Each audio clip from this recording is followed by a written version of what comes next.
Welcome back to my YouTube channel, Old Coins Value, where we dive deep into the world of vintage and rare coins. Today we will explore the remarkable history of the 1976 half-dollar coin, a coin that holds not only monetary but also historical value. This episode is dedicated to coin lovers, collectors, and enthusiasts who are eager to understand the root significance and detailed story behind the 1976 Kennedy half-dollar coin. The 1976 half-dollar coin is one of the most iconic commemorative coins in American numismatic history, issued to mark the Bicentennial of the United States of America. It stands out not only for its design, but also for the occasion.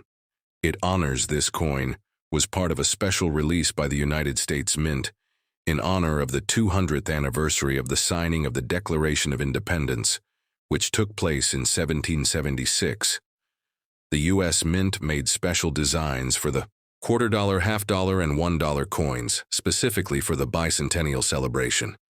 These coins were struck in both clad and silver versions and are known for their dual date, 1776 to 1976, which sets them apart from other regular issue coins. The design of the 1976 Kennedy half-dollar was modified from the original design by Frank Gasparro, which featured a profile of President John F. Kennedy. The Bicentennial reverse design was created by Seth G Huntington and depicts Independence Hall in Philadelphia, Pennsylvania. The reverse also includes the dual date 1776 to 1976, along with the words United States of America, half-dollar, and E pluribus unum. This was the first and only time that the Kennedy half-dollar featured this special reverse design, and it was used only for coins dated 1776 to 1976 before returning to the regular presidential seal design in 1977. Now let us understand how the idea of commemorating the Bicentennial with a special coin program came about. The journey of this coin begins in the early 1970s, when the U.S. government began to plan for the celebration of the country's 200th birthday. The American Revolution Bicentennial Administration, or RBA, worked with the U.S. Mint and Congress to produce special commemorative coinage to reflect the historic importance of the event. Public excitement and demand for a unique coinage experience led to the authorization of a circulating commemorative coin program rather than a limited edition collectible, which had been the trend in the past. Congress passed legislation authorizing the redesign of the quarter, half-dollar, and dollar to be issued in the years leading up to and during 1976. This made the 1976 Kennedy half-dollar not just a piece of currency, but a work of symbolic patriotism and national pride. Production of the 1976 half-dollar began in 1975 and continued through 1976. Interestingly, all coins bearing the Bicentennial design carry the dual date of 1776 to 1976, regardless of the year in which they were minted. This was a deliberate move to reflect the commemorative nature of the release. There are two major varieties of the 1976 half-dollar. One is the copper-nickel clad version, which was intended for general circulation, and the other is the 40% silver version, which was produced primarily for collectors and sold in special mint and proof sets. The clad version was produced at the Philadelphia and Denver mints, while the 40% silver coins were struck at the San Francisco Mint in both uncirculated and proof versions. Let us go deeper into the mintage figures and production details. The Philadelphia Mint struck over 234 million of the 1976 Kennedy half-dollars with no mint mark, while the Denver Mint struck over 287 million coins. Bearing the D mint mark, San Francisco struck around 11 million uncirculated silver coins and over 4 million silver proof coins, which makes the silver versions comparatively rare and more desirable among collectors. Many people wonder whether the 1976 half-dollar has any special value today, and the answer depends on several factors, including condition, mint mark composition, and whether it is a proof or uncirculated version.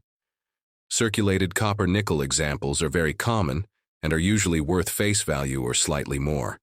But uncirculated and proof examples, especially those in high grade or with special finishes, can be worth several dollars or more. Silver examples are worth even more due to their precious metal content and limited mintage. When considering value, It is also important to look at grading and preservation coins that are certified by third-party grading services like PCGS or NGC, and have high grades such as MS67 or PR69 can fetch significant premiums, especially if they exhibit strong luster-clean surfaces and minimal contact marks. Deep cameo-proof coins with mirrored fields and frosted devices are especially popular with collectors and investors. Another interesting aspect of the 1976 half dollar is the cultural and historical symbolism embedded in its design. Independence Hall is not only a key American landmark, but also the very place where the Founding Fathers debated and signed the Declaration of Independence. Its inclusion on the reverse of the coin reinforces the historical roots of American freedom and democracy, while the obverse maintains the memory of John F. Kennedy, President who embodied a spirit of renewal and progress during his time in office. The coin thus serves as a bridge between two eras, the founding of the nation and the modern era of American leadership. The dual date is a subtle yet powerful reminder of continuity, heritage, and national pride. It is a coin that tells a story not only through its metal and design, but through the era that produced it. The mid-1970s were a time of both reflection and hope, as Americans looked back on 2 centuries of growth and looked forward to the challenges of the future. From a collector's point of view, the 1976 Kennedy half dollar holds a special place in every bicentennial set. It is often collected alongside the Washington Bicentennial quarter and the Eisenhower Bicentennial dollar, completing what many consider to be one of the most historically meaningful coin sets issued by the United States Mint in the 20th century. These coins are frequently found in original government packaging, which can add to their value, especially if well preserved. There are also error coins and varieties that can be valuable, including off-center strikes, doubled dies, and coins struck on wrong planchets. Although these are rare when they do appear, they are highly sought after by specialists and often sell for significant premiums at auctions or through private sales. Collectors should always be vigilant and knowledgeable about these varieties, as they can turn an ordinary-looking coin into a rare and valuable treasure. In summary, the 1976 Kennedy half dollar is more than just a commemorative coin.